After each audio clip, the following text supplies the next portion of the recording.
ಎಲ್ರಿಗೂ ನಮಸ್ಕಾರಗಳು bus welcome back to Sagar stories 2025 ನ ಪರ್ಫಾರ್ಮೆನ್ಸ್ ಮೇಲೆ CSK ಟೀಮಲ್ಲಿ ಯಾರು ರಿಟೈನ್ ಆಗಬೇಕು ಯಾರು ರಿಲೀಸ್ ಆಗಬೇಕು ಅಕಾರ್ಡಿಂಗ್ ಟು ಮೈ ಅನಾಲಿಸಿಸು ಈ ಥರ ಆಗ್ಬೋದು ಅಂತ ಅಂದ್ಕೊಂಡಿದ್ದೀನಿ. ಬಟ್ ಇನ್ನೂ 1 ವರ್ಷ ಲಾಂಗ್ ಪ್ರೊಸೀಜರ್ ಇದು. ಯಾರು ರಿಟರ್ನ್ ಆಗ್ತಾರೆ ಯಾರು ರಿಲೀಸ್ ಆಗ್ತಾರೆ ಗೊತ್ತಿಲ್ಲ. ಡೊಮ್ಯಾಸ್ಟಿಕ್ ಯಾವ ಥರ ಆಗುತ್ತೋ ಅದ್ರ ಮೇಲೆ ಕೂಡ ಡಿಪೆಂಡೆಂಟ್ ಆಗಿರುತ್ತೆ. ಜಸ್ಟ್ ಒಂದು ಸೀಸನ್ನು ಈ ಥರ ಆಯಿತು ನಮ್ಮ ಮಾತ್ರಿಗೆಲ್ಲ ರಿಲೀಸ್ ಅನ್ನೋದಕ್ಕೂ ಹೇಳೋಕ್ಕಾಗೋದಿಲ್ಲ. ಯಾಕಂದರೆ ಇದು ಮೆಗಾ ಆಕ್ಷನ್ ಆಗಿತ್ತು, ಅದಕ್ಕೋಸ್ಕರ ಟೀಮ್ನ ಪಿಕ್ ಮಾಡ್ಕೊಂಡ್ಬಿಡಿದೆ. ಇಲ್ಲಿ ಬೇಜಾನ್ ಜನನ ಬಿಟ್ಬಿಟ್ಟು ಫುಲ್ಲು ಟೀಮನ್ನೇ ಬಿಟ್ಬಿಡೋಕ್ಕಾಗೋದಿಲ್ಲ ಇವರು. ಸೊ ಮೇಯ್ನ್ ಒಂಥರ ಕೋರ್ ಏನಂತಾರೆ, ಒಂದು 10+ ಜನನ ರಿಟರ್ನ್ ಅಂತೂ ಖಂಡಿತ ಮಾಡ್ಕೊಳ್ಳೇಬೇಕಾಗುತ್ತೆ. ಯಾಕಂತಂದರೆ 10 ಜನ ಪ್ಲಸ್ ಅಂತೂ ರಿಟರ್ನ್ ಆಗೇ ಆಗ್ತಾರೆ. ಇದರಲ್ಲಿ ಹೆಂಗಿದ್ರು ಕೂಡ CSK ಕೊಲ್ಟೆ ಥರ ಇರ್ಬೋದು, ಬಟ್ ಆದರೂ ಕೂಡ 10 ಜನ ಅಂತೂ ಪಕ್ಕ ರಿಟರ್ನ್ ಆಗೇ ಆಗ್ತಾರೆ ಇವಾಗಿರುವಂಥ ಸ್ಕ್ವಾಡಲ್ಲಿ. MS ಧೋನಿ ಅವರು ರಿಟರ್ನ್ ಆಗ್ಬೋದು ಅಂತ ಅಂದ್ಕೊಂಡಿದ್ದೀನಿ. ಮುಂದಿನ ವರ್ಷನೂ ಕೂಡ MS ಧೋನಿ ಆಡ್ಬೋದು ಅಂತ ಅನ್ನಿಸ್ತಾ ಇದೆ. ಯಾಕೆಂತಂದರೆ ಬಾಟಮ್ ಆಫ್ ದ ಟೇಬಲ್ ಕಚ್ಕೊಂಡ್ರಲ್ಲ CSK, ಅಟ್ಲೀಸ್ಟ್ ಒಂದು ಸ್ವಲ್ಪ ಮಿಡಲ್ ಕಚ್ಕೊಂಡಿತ್ತು ಅಂದ್ರೂ ಟಾಟಾ ಬೈ ಹೇಳಿರ್ತಿದ್ರು ಅಂತ ಕಾಣಿಸುತ್ತೆ. But bottom of the table ಕಚ್ಕೊಂಡಿರೋದ್ರಿಂದ ಪ್ರಾಬ್ಲಿ ಆಡ್ಬೋದು ಅಂತ ಅಂದ್ಕೊಂಡಿದ್ದೀನಿ. ಆ್ಯಂಡ್ ಡೆವಾಲ್ಡ್ ಬ್ರೇವಿಸ್ ರಿಟರ್ನ್ ಆಗ್ಬೋದು ಅಂತ ಅನ್ನಿಸ್ತಿದೆ. ಮಗ ಡೆವಾನ್ ಕಾನ್ವೆ ರಿಟರ್ನ್ ಎಲ್ಲ ಪ್ಲೇಯರ್ಸ್ಗಳಲ್ಲಿ ಎಷ್ಟು ಹೇಳ್ತಾ ಇದ್ದೀನಿ. ಆ್ಯಂಡ್ ಯಾರು ರಿಟರ್ನ್ ಆಗ್ತಾರೆ ಯಾರು ರಿಟರ್ನ್ ಆಗೋದಿಲ್ಲ ಅಂತಲೂ ಕೂಡ ಹೇಳ್ತಾ ಇದ್ದೀನಿ. ಡೆವಾಲ್ಡ್ ಬ್ರೇವಿಸ್ ರಿಟರ್ನ್ ಆಗ್ತಾರೆ, ಡೆವಾನ್ ಕಾನ್ವೆ ನನ್ನ ಪ್ರಕಾರ ಎಕ್ಸಿಟ್ ಆಗ್ತಾರೆ ಅಂತ ಅಂದ್ಕೊಂಡಿದ್ದೀನಿ. ಒಂದು 2 ಮ್ಯಾಚ್ ಚೆನ್ನಾಗಿ ಆಡಿದ್ರಷ್ಟೇ, ಅದು ಬಿಡ್ತು ಅಂದರೆ ಎಲ್ಲ ಫ್ಲಾಪ್ ಶೋ. ರಾಹುಲ್ ತ್ರಿಪಾಠಿ ಕಳಿಸ್ಬೇಕು ಹೋಗೋರು ಫಸ್ಟ್ ಈಚೆಗಡೆ. ರಾಹುಲ್ ತ್ರಿಪಾಠಿನ ಫಸ್ಟು ತಲೆ ನೆಟ್ಟಿಗೆ ಮಾಡ್ಕೊಂಬಾಗೋರು, ನೀನು ತಲೆ ಬೀಳಿಸ್ತಾ ಇರೋ, ನೀನು ಒಂಥರ ಒದ್ದಾಡ್ತಾ ಇರೋ, ಬ್ಯಾಟಿಂಗ್ ಆಡ್ತಿರ್ಬೇಕಾರೆ ನೀನು ಒದ್ದಾಡ್ತಾನೆ ಇರೋ ಅನ್ನೋ ಥರ ಇದೆ ಅವ್ರದ್ದು ಬ್ಯಾಟಿಂಗು. ಸೊ ಅದರಿಂದ ಅವ್ರನ್ನ ಈಚೆ ಕಳಿಸ್ಬೇಕು ನನ್ನ ಪ್ರಕಾರ. ಬೇರೆ ಟೀಮ್ ಪಿಕ್ ಮಾಡಲ್ಲ ಅಂತಲ್ಲ, ಒಡಲ್ ತ್ರಿಪಾಠಿ CSKಗೆ ಸೂಟಬಲ್ ಅಲ್ಲ. ಆ್ಯಂಡ್ ರಶೀದ್ ಅವರು ರಿಟರ್ನ್ ಆಗಬೇಕು ಅಂತ ಅಂದ್ಕೊಂಡಿದ್ದೀನಿ. ಯಂಗ್ಸ್ಟರು ಚೆನ್ನಾಗಿಯೇ ಆಡಿದರೆ, ಡಿಸೆಂಟಾಗಿ ಸಿಕ್ಕಂಥ ಪರ್ಫಾರ್ಮೆನ್ಸ್ ಅಂದರೆ ಅವಕಾಶದಲ್ಲಿ ಸಗದಾಗಿ ಪರ್ಫಾರ್ಮ್ ಮಾಡಿದರೆ. ಸೊ ಅದರಿಂದ ರಶೀದ್ ಅವರು ರಿಟರ್ನ್ ಆಗ್ತಾರೆ ಅಂದ್ಕೊಂಡಿದ್ದೀನಿ. ಆ್ಯಂಡ್ ವಂಶ್ ಬೇಡಿಯವರು ಎಕ್ಸಿಟ್ ಆಗ್ಬೋದು ಅಂತ ಅಂದ್ಕೊಂಡಿದ್ದೀನಿ. ಏನು ವಿಕೆಟ್ ಕೀಪರ್ ಬ್ಯಾಟರು. ಸೊ ವಂಶ್ ಬೇಡಿಯವರು ಏನೋ ಇಂಪ್ಯಾಕ್ಟ್ ಪ್ಲೇಯರ್ ಆಗಾಡ್ಸಿರೋ ವಂಶ್ ಬೇಡಿ ಅವ್ರನ್ನ ಎಲ್ಲೋ ಹೆಸರು ಕೇಳಿದ್ದೀನಿ, ಬಟ್ ಅಂಥ ಸೌಂಡ್ ಏನು ಮಾಡಿಲ್ಲ. ಸೊ ಇಟ್ಕೊಬೋದು, ಯಾಕಂದರೆ ಜಾಸ್ತಿ ಮ್ಯಾಚಿನ ಅವಕಾಶ ಏನು ಕೊಟ್ಟಿಲ್ಲ ಇವರಿಗೆ. ಸೊ ಅದರಿಂದ ವಂಶ್ ಬೇಡಿ ಗೊತ್ತಿಲ್ಲ, ಡೌಟ್ಫುಲ್ಲು, ಬಿಟ್ಟರು ಬಿಡ್ಬೋದು ಅಥವಾ ಇಟ್ಕೋಬೋದು. ಆ್ಯಂಡ್ ಸಿದ್ಧಾರ್ಥ್ ಅಂತ ತೊಗೊಂಡಿದ್ದಾರೆ. ಸೊ ಈ ಪ್ಲೇಯರ್ನ ನನ್ನ ಪ್ರಕಾರ ಬಿಡ್ಬೋದು ಅಂತ ಅಂದ್ಕೊಂಡಿದ್ದೀನಿ. ಆ್ಯಂಡ್ ಆಯುಷ್ ಮಾತ್ರ ಖಂಡಿತ 100% ರಿಟರ್ನ್ ಆಗೇ ಆಗ್ತಾರೆ. ಒಳ್ಳೆ ಫೈಂಡ್ ಆಗಿದೆ CSKಗೆ. ಆ್ಯಂಡ್ ಊರ್ವಿಲ್ ಪಟೇಲ್ ಕೂಡ ನನ್ನ ಪ್ರಕಾರ ರಿಟರ್ನ್ ಆಗಬೇಕು. ಒಳ್ಳೆ ಸೌಂಡ್ ಇರುವಂಥ ಬ್ಯಾಟ್ರು ರಿಪ್ಲೇಸ್ಮೆಂಟ್ ಆಗಿ ಬಂದರು CSKಗೆ. ಇವ್ರನ್ನ ರಿಟರ್ನ್ ಮಾಡ್ತು ಅಂತಂದರೆ ಫ್ಯೂಚರಲ್ಲಿ CSK ಏನಾದರೂ ಒಂದು ಮಾಡ್ಬೋದು ಅಂತ ಅಂದ್ಕೊಂಡಿದ್ದೀನಿ. ಸೊ ಮಿಡ್ ಸೀಸನಲ್ಲಿ ಬಂದಿದ್ದು ಇವರು. ಸೊ ಒಂದು ಸ್ವಲ್ಪ ಮ್ಯಾಚಸ್ ಪ್ರೂವ್ ಮಾಡಿದರೆ, ಅಗ್ರೆಸಿವ್ ಬ್ಯಾಟಿಂಗ್ನು ಕೂಡ ಆಡಿದರೆ ಊರ್ವಿಲ್ ಪಟೇಲ್ ನನ್ನ ಪ್ರಕಾರ ರಿಟರ್ನ್ ಆಗಬೇಕು. ಆ್ಯಂಡ್ ರಚಿನ್ ರವೀಂದ್ರನ ಕಳಿಸ್ರಪ್ಪ ಈಚೆಗಡೆ. ರಚಿನ್ ರವೀಂದ್ರ ಏನೂ ಆಡ್ತಿಲ್ಲ. 2 ಸೀಸನ್ ನೋಡಿದರೆ CSK ಅವರು 2 ಸೀಸನ್ ಕೂಡ ಫ್ಲಾಪ್ ಆಗಿದ್ದಾರೆ CSKಲಿ. ಸೊ ಅದು ನನ್ನ ಪ್ರಕಾರ 3ನೇ ಸೀಸನ್ ಅವಕಾಶ ಕೊಡ್ತಾರೆ ಅಂತ ಅನ್ನಿಸ್ತಿಲ್ಲ. ಆ್ಯಂಡ್ ಅಶ್ವಿನ್ ನನ್ನ ಪ್ರಕಾರ ಅವ್ರು ರಿಟೈರ್ಮೆಂಟ್ ತೊಗೊಬೋದು ಅಂತ ಅಂದ್ಕೊಂಡಿದ್ದೀನಿ. ಅಶ್ವಿನ್ ರಿಟರ್ನ್ ಆಗೋದು ಕೂಡ ಸಿಕ್ಕಾಪಟ್ಟೆ ಡೌಟು. ಪ್ರಾಬ್ಲಿ ರಿಟೈರ್ಮೆಂಟ್ನ ತೊಗೊಬೋದು. ಆಲ್ ಫಾರ್ಮ್ಯಾಟ್ಸಿಂದೂ ಕೂಡ ನೆಕ್ಸ್ಟ್ ಸೀಸನು ಆಡೋದು ಡೌಟ್ ಥರನೇ ಕಾಣಿಸ್ತಿದೆ. ಬಟ್ ಅವ್ರು ಎಲ್ಲೂ ಹೇಳಿಲ್ಲ ನಾನು ರಿಟೈರ್ಮೆಂಟ್ ತೊಗೊತಿದ್ದೀನಿ ಅಂತ IPLನಿಂದ. ವಿಜಯ್ ಶಂಕರ್ನ ಬಿಡ್ರಪ್ಪ ಫಸ್ಟು CSK ಬಿಡ್ರಿ. ವಿಜಯ್ ಶಂಕರ್ ನೋಡೋಕ್ಕಾಗಲಿಲ್ಲ ಅವ್ರ ಬ್ಯಾಟಿಂಗ್ನ. 3-4 ಚಾನ್ಸ್ ಆಪರ್ಚುನಿಟಿ ಸಿಕ್ಕರೂ ಕೂಡ ಇವರು ಆ ರನ್ನೇ ಬಾಲ್ನೇ ಆಡ್ತಾವ್ರಲ್ಲಿ.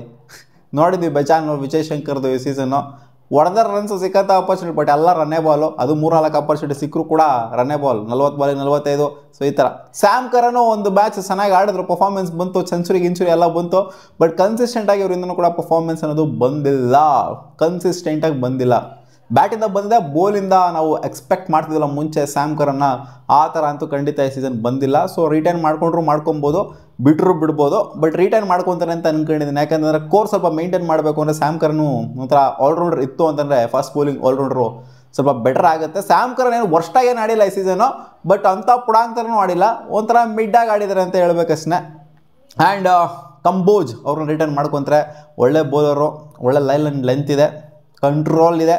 ಸೊ ಪ್ರೂವ್ ಮಾಡಿಕೊಡಿದ್ರೆ ಈ ಸೀಸನ್ನು ಆದಷ್ಟು ವಿಕೆಟ್ಸ್ಗಳನ್ನ ಎತ್ಬಿಟ್ಟು. ಸೊ ಅದನ್ನು ರಿಟರ್ನ್ ಮಾಡ್ತಾರೆ. ದೀಪ ಕೂಡ ಕಳಿಸ್ರಿ ಗುರು, ಅಷ್ಟೇ ಮುಗಿದೋಯ್ತು ಕೆರಿಯರು. ಈ ಸೀಸನೇ ರಿಟರ್ನ್ ತಗೊಳ್ಳೇಬಾರ್ದಾಗಿತ್ತು ಅವ್ರ ಆಪ್ಷನಲ್ಲಿ. ಫಸ್ಟ್ ಆಫ್ ಆಲ್ ಈ ಸೀಸನೆಲ್ಲ ಸೀಸನ್ ರಿಟರ್ನ್ ಮಾಡಬಾರ್ದಾಗಿತ್ತು ದೀಪ ಕೂಡ. ಸೀಸನೇ ಮುಗಿದೋಗ್ಬಿಟ್ಟಿತ್ತು, ಅವರಲ್ಲಿ ಏನೂ ಇಲ್ಲ ದೀಪ ಕೂಡ ಅಲ್ಲಿ. ನಾನು ಹಿಂಗೆ ಹೇಳ್ತೀನಿ ಅಂದರೆ ನೆಕ್ಸ್ಟ್ ಸೀಸನ್ ಕಮ್ಬ್ಯಾಕ್ ಮಾಡಿದವರು ದೀಪ ಕೊಡೋರು. ಬಟ್ ಮುಗಿದೋಗಿದೆ ಅವರಲ್ಲಿ ಕ್ರಿಕೆಟು, ಬಿಟ್ಬಿಡ್ಬೇಕು ಅಷ್ಟೇ. ಜೇಮಿ ಓವರ್ಟನ್ ರಿಟರ್ನ್ ಮಾಡುವಂಥ ಸಾಧ್ಯತೆ ಇದೆ ಓವರ್ಟನ್ ಅವ್ರನ್ನ. ಸೊ ತಕ್ಕ ಮಟ್ಟಿಗೆ ಡೀಸೆಂಟಾಗೆ ಏನೋ ಒಂದು ರೇಂಜಿಗೆ ಅಲ್ಲಿ ಇಲ್ಲಿ ಕಾಣಿಸ್ಕೊಂಡಿದ್ದಾರೆ. ಅಂಥ ಹೆವಿ ಸೌಂಡ್ ಏನಲ್ಲ, ಒಟ್ಟಲ್ಲಿ ಒಂದು ರೇಂಜಿಗೆ. ಕಮಲೇಶ್ ನಾಗರ್ಕೋಟಿನ ಬಿಟ್ಬಿಡಿ, ಅಲ್ಲಿ ಏನು ಯೂಸ್ ಏನು ಕಾಣಿಸ್ತಿಲ್ಲ. ಕಮಲೇಶ್ ನಾಗರ್ಕೋಟಿ ಇವ್ರು ಆಡ್ಸೋದು ಅಷ್ಟೆಲ್ಲ ಐತೆ, ಅಲ್ಲಿ ಕೂರ್ಸೋಕ್ಕೆ ಡಗೌಟಲ್ಲಿ ಕಮಲೇಶ್ ನಾಗರ್ಕೋಟಿ ನೆಟ್ ಇಟ್ಕೊಬೇಕು ಇವರು. ಸುಮ್ಮನೆ ಎಲ್ಲ ಕಡೆ ಡಗೌಟಲ್ಲಿ ಕೂತ್ಕೊತಿದ್ದಾರೆ ಅಷ್ಟೇ. ನಾಗರ್ಕೋಟಿ ಪರ್ಫಾರ್ಮೆನ್ಸ್ ಅನ್ನೋದಿಲ್ಲ. ಅವಾಗ ಅಂಡರ್ 19ನಲ್ಲಿ ಮಿಂಚಿದ್ರು, ಅದಾದಮೇಲೆ ಏನು ಕೂಡ ಕಾಣಿಸ್ತಾ ಇಲ್ಲ ಅಲ್ಲಿ. ಆಮೇಲೆ ಯಾರು ಅಲ್ಲಿ ರಾಮಕೃಷ್ಣ ಘೋಷ್ ಅಂತ ಹಾಕೊಂಡವ್ರೆ. ಏನು ಘೋಷ ಏನು ಮಾಡಿದ್ರೋ ಗೊತ್ತಿಲ್ಲ ಅಲ್ಲಿ ಡೊಮೆಸ್ಟಿಕಲ್ಲಿ ಪರ್ಫಾರ್ಮ್ ಮಾಡಿರ್ಬೋದು, ಬಟ್ ಇಲ್ಲಂತೂ ಕಾಣಿಸ್ಕೊಂಡಿಲ್ಲ ಆಲ್ರೌಂಡ್ರು, ಆಡ್ಸು ಕೂಡ ಇಲ್ಲ.